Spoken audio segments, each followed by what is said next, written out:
కడప నగరంలోని జిల్లా కోర్టు నందు NDPS eagle fast track court తిరుపతిలో ఏర్పాట్లు చేయడంతో నిరసిస్తూ 2 రోజుల నుండి కడప జిల్లా కోర్ట్ బార్ అసోసియేషన్ న్యాయవాదులు రీలే నిరాహార దీక్షలు చేపట్టారు.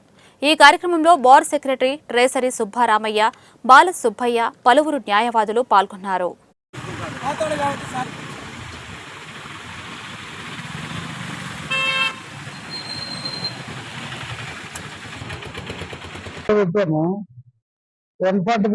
అమలు చేస్తూ స్టేట్ లెవెల్లో ఎన్డీపీసీ కేసులు అంటే మత పదార్థాల గంజాయి కేసులకు సంబంధించి ఏ జిల్లాలో ఆ జిల్లాలో జరిగే కేసులన్నింటినీ 145 జీవోను అమలుపరిచి 5 సార్లు పెట్టడం జరిగింది. మన రాయలసీమకు సంబంధించి తిరుపతిలో పెట్టడం జరిగింది.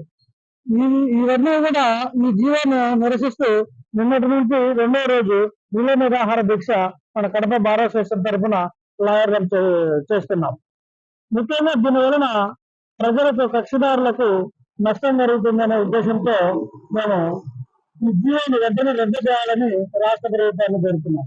ఎందుకంటే తిరుపతిలో రద్దు గల ప్రదేశంలో మత పదార్థాల కేసులు ఇక్కడ నుంచి 4 జిల్లాల నుంచి వెళ్ళి అక్కడ స్టే చేసేదానికి కక్షిదారులు ఈ చిన్న చిన్న కేసులు కొంతమంది చేసిన వాళ్ళు ఉంటారు, చేయని వాళ్ళు ఉంటారు.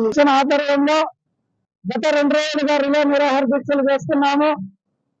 ఇది కక్షదారులకు, ప్రజలకు ఈ జిల్లా కోర్టులో ఎక్కడైతే ఎన్డీపీఎస్ ఉన్నాయో రాయలసీమలో ఉండే జిల్లా కోర్టులైనా ఆ ప్రజలకు అనుకూలంగా ఉంది.